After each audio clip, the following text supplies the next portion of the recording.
MP debate में आपका स्वागत है। मैं हूं संजय उपाध्याय।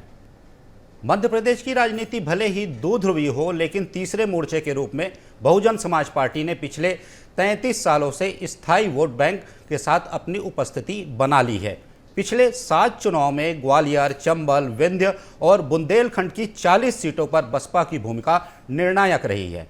इन सीटों पर भले ही हर बार बसपा जीत नहीं पाई, लेकिन सोशल इंजीनियरिंग के जरिए कभी कांग्रेस तो कभी भाजपा को जरूर वो कहीं ना कहीं परेशान करती रही है। हालांकि अब बसपा का आधार दरकने लगा है और अब देखते हैं कि इसका फायदा किसे मिलता है। पहले देखिए एक रिपोर्ट।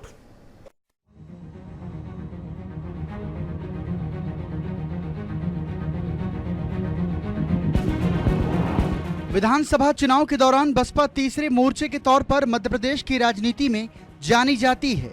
26 सीटों पर वह भाजपा कांग्रेस दोनों को हराने में कामयाब रही है। यहां बसपा का औसतन वोट बैंक 9% रहा, लेकिन 2018 में ये घटकर 5% पर आ गया। बसपा का कोर वोट बैंक मुख्य रूप से अनुसूचित जातियों की आबादी है। प्रदेश की आबादी में अनुसूचित जाति वर्ग की हिस्सेदारी 15.60% है। इस वर्ग के लिए 35 सीटें आरक्षित हैं। 2018 में 18 सीटें कांग्रेस ने और 17 भाजपा ने जीती थी, जबकि बसपा ने 2 सामान्य सीटों पर जीत दर्ज की थी। हालांकि बीजेपी का मानना है कि बसपा का प्रदेश में कोई जनाधार नहीं है। देखिए, वही बीएसपी की बात कर रहे हैं जो उत्तर प्रदेश में उदय हुआ। उत्तर प्रदेश में ही उनका सूर्य अस्त हो गया। वही बहन मायावती जो अब शून्य पर आकर उत्तर प्रदेश में खड़ी हो गई। आप उनकी बात कर रहे हैं कि मध्य प्रदेश में, देखिए मध्य प्रदेश में अराजकता का माहौल पैदा करने के लिए ये दल आते हैं और शुभ सौदेबाजी करके कमलनाथ जी का साथ देते हैं। मध्य प्रदेश की जनता ये जान चुकी है किस प्रकार से आप उनके मत को, उनके विश्वास को बेचते हैं। तो जनता इस बहकावे में नहीं आने वाली है। ये मत जो है वो विकास का है, वो भारतीय जनता पार्टी के साथ है। बसपा का वोट बैंक 2023 में भाजपा और 2018 में कांग्रेस की ओर शिफ्ट हुआ। इसलिए दोनों पार्टियां इस वोट शेयर को हथियाने की भरमक प्रयास कर रही हैं। भाजपा ने एट्रोसिटी एक्ट को लेकर आंदोलन से नुकसान की भरपाई के लिए ग्वालियर में 16 अप्रैल को अंबेडकर महाकुंभ का आयोजन किया था। तब 98 FIR हुई थी, जिसमें से ज्यादातर वापस ले ली गई। सितंबर में समरसता यात्राएं निकाली गई। पीएम के हाथों सागर में संत रविदास मंदिर का भूमि पूजन कराया गया। वहीं कांग्रेस ने जातिगत जनगणना का दांव खेलकर 2018 की तरह जातिगत ध्रुवीकरण की चाल चल दी है। अब वो भाजपा में बीएसपी और कांग्रेस का वोट बैंक की बात कर रहे हैं, जबकि की पूरी बीजेपी, चाहे ग्वालियर चंबल संभाग हो, विंध्य हो और निमाड़ मालवा हो, लगातार कांग्रेस में महाकौशल जोड़ ले। ये लगातार यहाँ के जन आधार वाले नेता कांग्रेस को पिछले 6 महीने से ज्वाइन कर रहे हैं। अब ये कौन सा नया वोट बैंक इनके पास जा रहा है, ये तो समय ही बताएगा। अब मात्र 25-26 दिन बचे हैं और उसके बाद हम लोग चुनाव में वोट करने जा रहे हैं। मध्य प्रदेश की जनता ने 2 महीने पहले मानस बना लिया है कि कमलनाथ जी की सरकार बनाना है। बसपा इस बार 178 सीटों पर चुनाव लड़ेगी। इसमें से 78 सीटों पर टिकट घोषित कर चुकी है। 16 विंध्य में, 14 बुंदेलखंड में, ग्वालियर चंबल में 11, महाकौशल में 9, मालवा निवाड़ में 20 और 8 भोपाल मध्य क्षेत्र के हैं। बसपा ने पहली बार गोंडवाना गणतंत्र पार्टी से पूर्ण गठबंधन किया है, जिसके तहत 52 सीटों पर गोंडवाना गणतंत्र पार्टी के प्रत्याशी चुनाव लड़ेंगे। Bureau report, Asian news.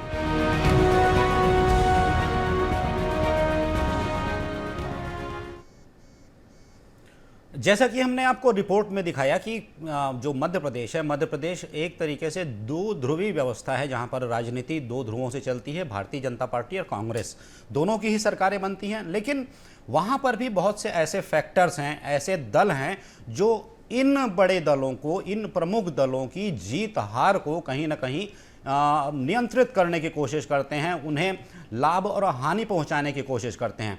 उसमें से ही एक दल है बसपा, बहुजन समाज पार्टी। इसके अलावा भी और भी बहुत से दल हैं जो कि अलग अलग तरीके से अपनी भूमिका निभाते हैं, लेकिन बसपा सहित इन दलों की भूमिका 2023 के विधानसभा चुनाव में क्या होगी, ये हमें समझना होगा। जैसा कि बसपा ने 2013 में, पिछले 18 की बात करें तो 2 सीटें, 2000 उसके पहले 13 की बात करें तो 4 सीटें, और सबसे बेहतर प्रदर्शन किया था 2008 में, जब 7 सीटों के साथ बसपा मध्य प्रदेश विधानसभा में पहुंची थी। अब क्या भूमिका होगी? पिछली बार तो कांग्रेस की जब सरकार बनी थी तो वो मित्र की भूमिका में थी कांग्रेस की, कमलनाथ सरकार में। बाद में परिस्थितियां बदली, कुछ और घटनाक्रम घटे और उसके बाद पूरे प्रदेश का राजनीतिक परिदृश्य बदल सा गया। आज इसी मुद्दे पर हम विस्तार से चर्चा करेंगे। इस चर्चा में हमारे साथ शामिल हैं संजय महन जी, जो कांग्रेस के प्रवक्ता हैं। नमस्कार संजय जी, स्वागत है आपका। शिवम शुक्ला जी भी हमारे साथ हैं, भारतीय जनता पार्टी के प्रवक्ता हैं, आपका भी बहुत बहुत स्वागत है। और सुनील श्रीवास्तव हैं, संपादक हैं मध्य प्रदेश एशियन न्यूज़ के। सुनील, आपका भी स्वागत है इस पूरी परिचर्चा में। अब इसकी शुरुआत करते हैं। सबसे पहले संजय महन जी, आपसे ही ये सवाल लूँगा कि जिस तरीके से हम देख रहे हैं कि 2018 के विधानसभा चुनाव में बसपा ने आपको समर्थन दिया था। जब 18 के जब परिणाम आए थे उसके बाद जैसा मैंने कहा परिस्थितियां बदली। अब 2023 में जिस तरीके के हालात हैं, भारतीय जनता पार्टी फिर से वहां पर सत्ता में है। क्या लगता है कि बहुजन समाज पार्टी, जो कि उस वक्त आपके मित्र की भूमिका में थी, क्या इस बार आपको फ़ायदा पहुंचाएगी, या फिर वो जो 30 से 35 सीटें हैं वहां पर फिर कांग्रेस को कहीं ना कहीं एक झटका मिलेगा बहुजन समाज पार्टी से? देखिए, क्या है, समझने वाली बात इसमें ये है कि बहुजन समाज पार्टी को ये समझना पड़ेगा कि दलितों की हितैषी पार्टी है कौन। मध्य प्रदेश में ताजे मामले में अभी आप सबने और हमने देखा है कि दलित के मुंह पर पेशाब करके उसके संग जो बदतमीजी और अभद्रता की गई, वो किस पार्टी के लोग थे, किस विचारधारा के लोग थे। तो बहुजन समाज पार्टी, और इससे पहले भी तमाम इस तरीके की बेहूदगी की घटनाएं हो चुकी हैं। राष्ट्रीय स्तर पर भले ही प्रधानमंत्री पैर धोकर उनकी सेवा करके जो जैसा भी संदेश देना चाहते हैं, मेरे ख्याल से तो वो विशुद्ध फर्जी है, क्योंकि पूरे देश भर में दलितों पर अत्याचारों में बढ़ोतरी हुई है, कम नहीं हुए। अब मायावती जी को या बहुजन समाज पार्टी को समझना पड़ेगा कि प्रदेश में उनके हितों की रक्षा करने वाली सरकार है कौन। तो अगर ये तथ्य उनको समझ में आ जाएगा तो कहानी बिल्कुल साफ है कि वो किस पार्टी के साथ जाएंगी। और अगर भारतीय जनता पार्टी की ईडी सीबीआई का उनको कहीं भय होगा तो फिर वैसा निर्णय लेंगी। तो ये कमोबेश देखने वाली बात होगी कि चुनाव के बाद ऊंट किस करवट बैठेगा और उनकी अपनी मानसिकता क्या है। हालांकि बहुजन समाज पार्टी का कोई बहुत ज्यादा जनाधार बचा नहीं है अब, ये बात बिल्कुल ठीक है, लेकिन तो भी वो खड़े तो सारी सीटों पर करती हैं प्रत्याशी। अब जिस तरीके के प्रत्याशी खड़े करते हैं उनका जनाधार क्या है, उनके समाज में उनकी जनता में क्या स्वीकारता है। संजय जी, क्या आप समझा पा रहे हैं मायावती जी को? आप समझा पा रहे हैं कि आपके साथ ऐसा ऐसा हुआ है तो आपका हितैषी कौन है? समझा पा रहे हैं आप लोग? नहीं, हमको देखिए, समझाने की बात तो तब होती है जब कोई छोटा बच्चा हो, उनके सामने राष्ट्रीय परिदृश्य में सारी चीजें हैं और वो बड़ी कुशल राजनीतिज्ञ हैं, उनको सब समझ में आता है। तो मुझे लगता है कि मौका पर ठीक ठाक निर्णय लेंगी वो। जी, शिवम जी, आप पहले इसका जवाब दे लीजिए, फिर उससे मैं आप सवाल करता हूं। देखिए, सबसे प्राथमिक चीज है लोकतंत्र है, सभी को चुनाव लड़ने की पूरी स्वतंत्रता है और प्रत्येक राजनीतिक संगठन अपना भाग्य आजमा सकता है। जहां तक बात मध्य प्रदेश की परिस्थितियों की रही, तो मध्य प्रदेश की जनता का विश्वास भारतीय जनता पार्टी के साथ अडिग है। हमारी सरकार ने पिछले 20 वर्षों में प्रत्येक सामाजिक वर्ग के कल्याण के लिए जिस स्तर पर काम किए हैं, स्वाभाविक तौर पर मध्य प्रदेश की जनता उन सकारात्मक बदलावों को नजदीकी के साथ देखती है और जब मतदान करने जाएगी तो इन तमाम चीजों को दृष्टिगत रखेगी।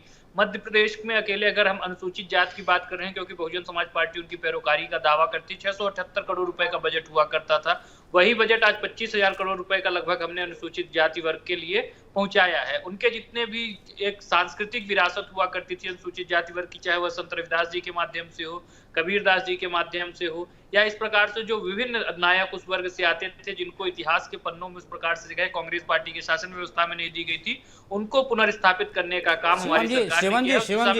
शिवम जी, मैं क्षमा चाहूंगा, आपको रोकूंगा। संजय जी ने कहा और जो उन्होंने उदाहरण दिए, ये बताया कि आप उतना हित नहीं समझते उस समाज का, जैसा उदाहरण दो दिया। मैं चाहता था कि आपका जवाब वहीं से आएगा। मैं बिल्कुल उस पर जा रहा था। मैं एक भूमिका बनाने के बाद अगर हम उन चीजों तक पहुंचेंगे तो बेहतर इस परिदृश्य को समझ पाएंगे। संजय जी जब इस प्रकार का आरोप लगाते हैं तो पहले इनको अपने गिरबान में झांक करके देख लेना चाहिए। राजस्थान में हमने उदाहरण देखे हैं, दलित महिला को नग्न करके पीटा जाता है, समाज में किस प्रकार से उसका रेप किया जाता है, ब्रूटल एक रेप का केस सामने आता है। और सिर्फ एक नहीं, पूरे राजस्थान में इस प्रकार के प्रकरण है। मध्य प्रदेश की सरकार ने अगर ऐसा कोई भी विषय जो सामाजिक रूप से कहीं ना कहीं वह वर्ग रहे हैं, सामाजिक रूप से जो वह वर्ग रहे हैं जिनका शोषण हुआ है, अगर उनके बारे में इस प्रकार की कोई भी परिस्थिति उत्पन्न होती है जहां पर उनको एक प्रकार से पीड़ित महसूस कराया जाता है, तो हमारी सरकार उस पर गंभीरता के साथ कार्रवाई करने का काम करती है। हमने सीधी कांड में देखा, तत्काल जो आरोपी था उसके ऊपर रासुका जैसी धाराएं लगाई गई, उसको जेल भेजा गया, 24 घंटे का भी वक्त नहीं लगा। और भी जो कोई प्रकरण इस प्रकार का सामने आता है, हमारी सरकार उस पर तन्मयशीलता के साथ काम करती है। लेकिन कांग्रेस पार्टी की सरकारों में कन्हैया दर्जी की जब हत्या होती है तो वहां पर कोई कार्रवाई नहीं होती। जब एक महिला को, दलित महिला का रेप किया जाता है, वहां पर कोई कार्रवाई नहीं। एक दलित को जब जूते में भरा हुआ पानी पीने को विवश किया जाता है तो उस पर कोई कार्रवाई नहीं होती। तो यह दोनों सरकारों की मानसिकता में एक अंतर दिखाता है। भारतीय जनता पार्टी की सरकार उनके अतीत के बारे में चिंतित है, उसको पुनर्स्थापित करना चाहती है, उनके वर्तमान को बेहतर बनाना चाहती है और भविष्य, एक सुनहरा भविष्य हो पूरे देश का। चलिए उस दिशा में संकल्प शिवम जी हमारे साथ हमारे मध्य प्रदेश के जो संपादक हैं सुनील, वो भी जुड़े हुए हैं। सुनील, मैं आपसे ये बात समझना चाहूँगा कि जिस तरीके से पूरा परिदृश्य है, अभी चुनावी माहौल है मध्य प्रदेश का, कांग्रेस भाजपा के साथ जो और भी दल हैं, क्षेत्रीय दल हैं, साथ ही स्थानीय जो दल हैं, वो अपनी भूमिका कैसी हो वो तय करने में जुटे हुए हैं। इस बीच बसपा ने 78 करीब सीटें, शायद 78 सीटें घोषित भी कर दी हैं। सपा ने भी कुछ सीटें घोषित की हैं। आम आदमी पार्टी भी चुनाव में है। लेकिन आप इस पूरे चुनाव में बसपा की भूमिका को कैसे देखते हैं, सुनील? देखिए संजय जी, अगर बीएसपी की भूमिका की बात करें तो जिस मिशन को लेकर बीएसपी देश भर में या फिर मध्य प्रदेश की हम बात करें, क्योंकि संदर्भ मध्य प्रदेश का है, जिस मिशन को लेकर आई थी और जिस प्रकार से दलित समाज के लोग बीएसपी से जुड़े थे, जिस प्रकार से फूल सिंह बरैया जब प्रदेश अध्यक्ष हुआ करते थे, एक बीएसपी का हार्डकोर वोटर था, उनको लेकर साथ चले और उसका ही परिणाम रहा कि पहला चुनाव जो बीएसपी ने 1990 में लड़ा था उसमें उनको 2 सीटें मिली थी। एक पामगढ़ जो छत्तीसगढ़ में है मौजूदा, और दूसरी देव तालाब, वहां से जीत हासिल हुई थी। और उसके बाद जब 1993 और 98 के चुनाव बीएसपी ने लड़ा तो आप देखिए कि समाजवादी पार्टी से ज्यादा इनको सीटें मिली। 11 सीटें 1993 में और 1998 में 11 सीटें बीएसपी ने जीती। लेकिन जैसे जैसे जिन मुद्दों को लेकर जिस प्रकार की बातें अनुसूचित जाति वर्ग के लोगों के सामने बीएसपी ने की थी, जिस प्रकार का सपना उन्होंने दिखाया था, एक मॉडल दिखाया था कि उत्तर प्रदेश की तर्ज पे मध्य प्रदेश में भी हमारी सरकार होगी, हम यहाँ पर अनुसूचित जाति के हितों के लिए लड़ेंगे, लेकिन वो धीरे धीरे वो भ्रम टूटता गया। जब 2003 में दिग्विजय सिंह की सरकार गई और बीजेपी की सरकार वहां भारती के नेतृत्व में आई, तो उस समय सिर्फ 2 सीटें ही बीएसपी जीत पाई थी। सुनील जी मैं आपके पास वापस लौटता हूं। संजय जी, एक सवाल आपसे था, क्योंकि 2018 के चुनाव में मैंने जैसा बार बार जिक्र कर रहा हूं, क्योंकि उसके बाद मध्य प्रदेश की सियासत, जो वहां की राजनीति है, बिल्कुल बदली है। 2018 के चुनाव में फाइट नेक टू नेक थी, किसी को स्पष्ट क्लियर मैंडेट नहीं था। आप भी जो 114 पर सिमट गए थे, 2 सीटें रह गई थी, लेकिन उन 2 सीटों को खामियाजा ऐसा हुआ कि आपको पूरी सरकार गंवानी पड़ गई। जो भी घटनाक्रम हुआ, माधवराव सिंधिया, जो ज्योतिरादित्य सिंधिया हैं वो चले आए, जिस तरीके का घटनाक्रम हुआ, अब क्या लगता है कि जब वो इस पाले में हैं, भाजपा के साथ हैं, अपने समर्थकों विधायकों के साथ, तो चंबल का पूरा एरिया है, ग्वालियर, चंबल और जो बघेलखंड, बुंदेलखंड और विंध्य, ये जो पूरा एरिया माना जाता है जहाँ पर कि जो शेड्यूल कास्ट है उनकी सीट ज़्यादा हैं, बसपा का प्रभाव माना जाता है, तो अब इन पर जो समीकरण बनेगा, क्या लगता है कि कांग्रेस कुछ नुकसान उठाने जा रही है उस क्षेत्र में? क्योंकि अब तो वो बीजेपी के साथ जा चुके हैं, ज्योतिरादित्य सिंधिया। देखिए, सिंधिया जी के भारतीय जनता पार्टी में चले जाने से कांग्रेस को कोई फर्क नहीं पड़ेगा। मैं आपको अपनी बात को स्पष्ट रूप से, तार्किक रूप से बता देता हूं। मध्य प्रदेश में भारतीय जनता पार्टी के 4 धड़े काम कर रहे हैं जी। शिवराज सिंह चौहान गुट, नरेंद्र सिंह तोमर गुट, ज्योतिरादित्य सिंधिया गुट, नरोत्तम मिश्रा गुट। आप इस बात से अंदाज लगाइए। सर ज्योतिरादित्य सिंधिया के चले जाने से आपके यहाँ जो 2 गुट थे खत्म हो गए, एक ही गुट बचा। मैं बता देता हूँ, नहीं, हम हमारे यहाँ गुटबाजी का कोई काम नहीं है। मैं आपको बता रहा हूँ, वो उससे मेरी बात क्लियर हो जाएगी जी। चलिए, अगर आपको ऐसा लगता है तो मैं गुट वाला शब्द हटा देता हूँ। लेकिन मैं जो दूसरा प्रश्न पूछ रहा हूँ, भारतीय जनता पार्टी के जो प्रवक्ता शिवम कुमार शुक्ला जी हैं, लगातार जो एक सांस में बिना रुके इतने सारे टेप जैसी कहानी बता गए, जिसकी सच्चाई के इतने % भी आंकड़े उनके पास नहीं है, क्योंकि ना वो राजस्थान गए ना उनको कुछ पता है। खैर, उस बात को दरकिनार करते हैं। मैं आपको बताता हूं, ये जो चुनाव लड़ा जा रहा है, भारतीय जनता पार्टी के पास मध्य प्रदेश के मुख्यमंत्री के तौर पर कोई चेहरा ही नहीं है। बिना चेहरे के चुनाव लड़ रही है ना भाजपा। भाई, किस नेता को ताकतवर मान रहे हैं आप? सिंधिया जी को ताकतवर मान रहे हैं तो उनको मध्य प्रदेश के मुख्यमंत्री का चेहरा बता दीजिए। शिवराज सिंह चौहान जी को मान रहे हैं तो शिवराज सिंह चौहान जी तो खुद जनता से पूछ रहे हैं कि भैया मैं चुनाव लड़ूं कि नहीं लड़ूं, और मैं अगर चला गया तो बहुत याद आऊंगा। तो ये बात कहने की जरूरत शिवराज सिंह चौहान जी को क्यों पड़ी? कैलाश विजयवर्गीय जैसे सीनियर नेता कह रहे हैं मेरी 1% चुनाव लड़ने की इच्छा नहीं है, जबरदस्ती उतरवा रहे हो तो उतरवा लो। आप स्थिति को समझिए। भारतीय जनता पार्टी अपने अंदरूनी कलह से इतनी परेशान है कि उसको बीएसपी के वोटों की तो चिंता होनी नहीं चाहिए। पहले वो अपने जाने वाले वोट ही बचा ले जो उनसे टूट के जा रहे हैं। 40 नेताओं ने पिछले 1.5 महीने में भाजपा छोड़ के कांग्रेस ज्वाइन कर ली है। जवाब देते बन नहीं रहा। चाहे जिस मैनेजमेंट की बात करें, ये कितने अपने आप को कैडर बेस की पार्टी बता दें, देव दुर्लभ कार्यकर्ताओं की पार्टी बता दें।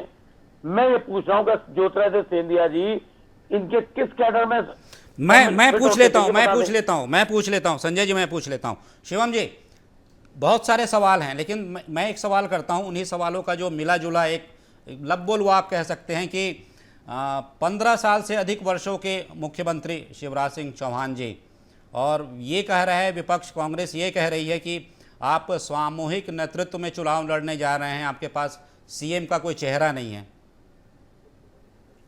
देखिए, भारतीय जनता पार्टी हर चुनाव को अलग दृष्टिकोण के साथ लड़ती है। कई चुनावों में हमारी रणनीति रहती है कि हम किसी सीएम फेस के जाएंगे। कई चुनावों में हमारी रणनीति रहती है कि अगर हमारे एक साथ इतने सारे चेहरे चुनाव में उतरेंगे और उनके बीच अगर एक प्रकार से जनता के बीच यह रहेगा कि चुनाव के बाद मुख्यमंत्री चुना जाएगा तो जनता और ज्यादा उत्साहित होकर के कई बार मतदान करती है। स्वाभाविक तौर पर भारतीय जनता पार्टी की अपनी रणनीति है। 20 वर्षों में जो शिवराज सिंह चौहान जी के नेतृत्व वाली हमारी सरकार ने विकास के कार्य किए हैं वह है, प्रधानमंत्री जी का चेहरा है। 9 वर्षों में वैश्विक स्तर पर हो या फिर जो राष्ट्रीय स्तर पर देश ने जो उन्नति हासिल की है वह भी सबके सामने है। यह तमाम चीजें देखने के बाद ही जनता मतदान करती है। सर, ये दिक्कत क्यों है सर? ये पूछ रहा हूं शिवम जी, दिक्कत क्यों है? वो 15 वर्षों से अधिक के मुख्यमंत्री हैं, मुख्यमंत्री घोषित करने में उनका चेहरा, समस्या क्या है? देखिए संजय जी, मैंने आपको बताया कि हमारा नेतृत्व निर्धारित करता है कि किस चुनाव में किस रणनीति के साथ हम उतरने जा रहे हैं। इन चुनावों में पहली बार ऐसा है कि हमने निर्णय लिया कि हम सामूहिकता के आधार पर चुनाव लड़ेंगे। हमारे पास कमल का फूल जो है वही हमारा मुख्यमंत्री का चेहरा होगा और उसके बाद हम निर्धारित करेंगे। लेकिन कांग्रेस पार्टी ठीक है सर, एक और इसी के साथ जुड़ा सवाल जी, मैं इसी से आपसे ही पूछ रहा हूँ। मैं एक गुटबाजी पर बात जी आप बोल लीजिए। देखिए, अगर गुटबाजी पर हम चर्चा करेंगे तो कांग्रेस पार्टी आप बोलिए अधिकार होगा गुटबाजी पर बात करने का। जो लोग कहीं ना कहीं गाली खाने का एक दूसरे को पावर ऑफ अटॉर्नी देते हैं, जो लोग कहते हैं उसके जाकर के कपड़े फाड़ो, जो ये आप 40 नेताओं की बात कर रहे थे कि 1 महीने में छोड़े, अरे हमारे तो 1 महीने में छोड़े होंगे, आपके तो कल सूची आने के बाद से ही 60-70 नेता छोड़ चुके पार्टी। हम देख रहे हैं हर तरह से कांग्रेस पार्टी आज बुरी तरीके से अंतरकलह गुटबाजी में लिपटी हुई है। मध्य प्रदेश की जनता भी कांग्रेस को 3 स्वरूपों में ही देखती है। जब यह सत्ता में रहते हैं तो लूट की कांग्रेस इनकी चलती है, विपक्ष में जाते हैं तो झूठ और फरेब की कांग्रेस चलती है, और फूट की कांग्रेस स्थायी भाव के साथ निरंतरता के साथ जितनी गाली दे लो भैया, कांग्रेस को जवाब तो सुन लो। पार्टी में किस स्तर तक की गुटबाजी है। यह पार्टी का संघर्ष सिर्फ मध्य प्रदेश की जनता की बेहतरी के लिए नहीं है, मध्य प्रदेश के युवाओं की प्रगति और उन्नति के लिए नहीं। इनका एकमात्र उद्देश्य इनके 2 बुजुर्ग नेताओं का है, कैसे राजनीतिक क्षेत्र में अपने पुत्रों को अधिक से अधिक तरीके से लॉन्च किया जा सके, उनके लिए एक राजनीतिक विरासत बनाई जा सके, और उसी की लड़ाई लड़ रहे हैं। जवाब ले लें कहते हैं कि यहाँ के जवाब दे लें जवाब ले लें। आप ही बोलते रहेंगे, जवाब तो ले लीजिए। संक्षेप में महत्वपूर्ण गंभीर आरोप आपने लगाए तो जवाब ले लीजिए। सर, संक्षेप में समय की कमी है, संक्षेप में कर रहे हैं उनके कपड़े खड़ी है। तो देखिए यह तो मध्य प्रदेश की जनता अरे इनके भैया चरित्र को मेरे से जानती जवाब है। तो सुन लो। संक्षेप में सर, समय की कमी है, बाध्यता है। मैं तत्काल जवाब दे देता हूं। इनसे सिर्फ इतना पूछ लो कि कपड़े फाड़ने की जो ये बात कर रहे हैं, ये तो दो मित्रों की आपसी की बातचीत हो गई, मगर अरे तो आप मित्रों की बात में मित्र के अब बच्चे देखिए आ यही तो जाएंगे, है अरे ना, भाइयों की मैं बात इस तरीके से में डिबेट नहीं करता ना। शिवम जी सुन लेते हैं, पहले सुन लेते हैं। आप बोले मैं चुप रहा, मैं बोल रहा हूँ जवाब सुन लो। अब आपको जवाब सुनने का धीरज होना चाहिए। देखिए संजय जी, ये बात, ये तरीका गलत है। मैंने इनको सुन लिया, मैं बीच में नहीं बोला। अब मेरे जवाब आने से पहले ये तिलमिलाने लगे, बिलबिलाने लगे, तो अच्छी बात नहीं है ना। अरे भैया शांति से जवाब सुन लो। कमलनाथ और दिग्विजय के समेत अरे मैं कह रहा हूँ, मैं सबका जवाब दे रहा हूँ, 2 मिनट रुक जाओ, जवाब दे रहा हूँ ना। शिवम जी सुन लीजिए ना, अगर आप आरोप संजय जी, लगा ये रहे हैं तो गलत सुन लीजिए एक बार। ये गलत बात, ये गलत बात है, ये गलत तरीका डिबेट का, ये डिबेट का तरीका गलत है। सुन लीजिए शिवम जी, आप सुन रुकिए। लीजिए, थोड़ा धैर्य रखिए, सुन लीजिए।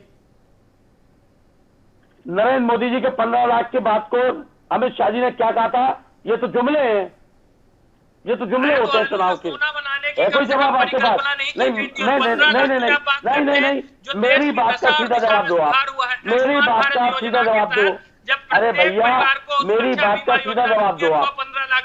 मैं जो पूछ रहा हूँ उसका जवाब दो, इधर उधर की बात मत करो। ये बताओ अमित शाह जी ने जो कहा उससे सहमत हो, या जो नरेंद्र मोदी जी ने कहा उससे सहमत हो? ये बताओ, दोनों में से किससे सहमत हो? नहीं, बात मत घुमाओ शिवम जी, बात को मत घुमाओ। पिन पॉइंट सवाल है, पिन पॉइंट सवाल है, पिन पॉइंट जवाब दो। मैं कह रहा हूँ पिन पॉइंट जवाब दीजिए भाई। अरे भैया पिन पॉइंट सवाल है, पिन पॉइंट जवाब दे दो। या तो बोलो अमित शाह जी गलत है, या बोलो नरेंद्र मोदी जी गलत है हिम्मत आप में कहने की? ये हिम्मत है क्या? आप बताओ हिम्मत है क्या? आप बताओ, आपके पास ये हिम्मत है? भारतीय जनता संजय जी, पार्टी संजय जी, संजय जी, शिवम जी, संजय जी, शिवम जी, संजय जी, हमारे साथ अभी सुनील श्रीवास्तव भी हैं, सुनील श्रीवास्तव भी हैं हमारे साथ। शिवम जी, शिवम जी, सर, संजय जी, शिवम जी, हमारे साथ सुनील श्रीवास्तव भी हैं। उनका भी एक लास्ट हम क्या कहें, एक निष्कर्ष सुन ले। वो उन्होंने आप लोगों की बात सुनी, तो वो क्या निष्कर्ष निकालते हैं, जो कि वहाँ पे रहते हैं, वहाँ की राजनीति बड़ी करीब से देखते हैं वो। सुनील जी, आपने दोनों ही जो प्रवक्ता हैं, विद्वान प्रवक्ता हैं, उनकी आपने बात सुनी। ये जो पूरा चुनाव अभी होने जा रहा है मध्य प्रदेश का, उसमें फिर से वही सवाल करूंगा कि तमाम बातचीत हुई जब सिंधिया भाजपा में आते हैं, उसके बाद जो प्रदेश के राजनीतिक समीकरण बदलते हैं, बिगड़ते हैं। बसपा की जो भूमिका हम देख रहे हैं पिछले कुछ विधानसभा चुनाव से घटती बढ़ती आ रही है। तो इस बीच ये पूरा फैक्टर, क्योंकि सिंधिया भी उसी क्षेत्र से आते हैं जो उनका प्रभाव क्षेत्र है, ग्वालियर, चंबल और इस तरफ का जो एरिया है, तो ये जो बीएसपी वोटर हैं वो कितने उनके साथ जा सकते हैं, उनसे छिटक सकते हैं? क्या समीकरण होगा मध्य प्रदेश का? देखिए संजय जी, अगर हम बात करें समीकरण की, तो अब तक सबसे ज्यादा जो वोट परसेंट बीएसपी को मिला है वो 1998 के चुनाव में रहा था, और सबसे कम जो वोट परसेंट बीएसपी को मिला है वो 2018 के चुनाव मिला है। 1998 में उसको 11.39% वोट मिला था, और 2018 के चुनाव की बात करें तो 5.01% वोट बीएसपी ने कब्जाया था। लेकिन अब अगर हम बात करें तो बीएसपी का ना मूल कैडर का कार्यकर्ता यहाँ चुनाव लड़ता है।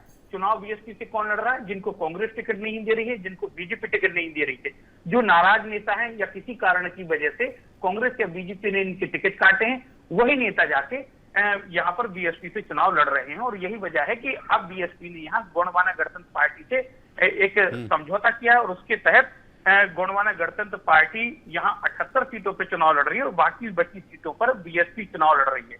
तो कुल मिलाकर बीएसपी का जो मूल कार्यकर्ता है, जो फंडिंग करता रहा है, जो मायावती को छोड़े हम काशीराम के वाम सेप से जुड़ा रहा है, और लगातार बीएसपी की कोर विचारधारा से जुड़ा रहा है, अब क्योंकि उसके पास कोई और विकल्प नहीं है, वो विकल्प तलाश रहा है। बीजेपी के पास कि रविदास का मंदिर बना रही है, अम्बेडकर महाकुंभ करा रही है, दलित महाकुंभ कराती है बीजेपी, तो उनके पास जाया जाए या फिर कांग्रेस के पास जाया जाए, जो जातिगत जनगणना की बात कर रहे हैं, जो कांग्रेस कह रही है कि जिसकी जितनी आबादी उसकी उतनी भागीदारी, तो जी। बीएसपी का वोटर्स अब थोड़ा कंफ्यूजन में है वही सुनील कि जी, कौन बेहतर जैसा हिस्सों में। जैसा मैं समझ रहा हूँ, आप जैसा कह रहे हैं, जो चर्चा है मैं समझ पा रहा हूँ कि 2018 में जो देखा जाए कि बीएसपी अब तक के सबसे जो खराब प्रदर्शन था वो था 5.1% वोट ही सिर्फ हासिल कर पाई।